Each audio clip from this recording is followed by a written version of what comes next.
To set up a carabiner block, first pass the end of the rope through the quick link and pay out enough rope to be able to complete the rappel.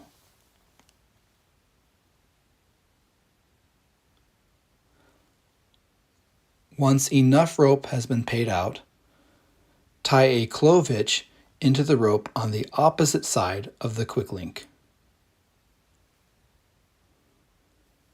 Next, clip a carabiner into the knot and rotate the carabiner so that the knot sits on its spine. Make sure to lock the carabiner as well.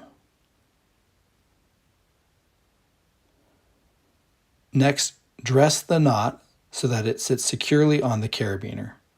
A properly tied and dressed clove hitch will look like an X with two strands of rope passing through it in opposite directions.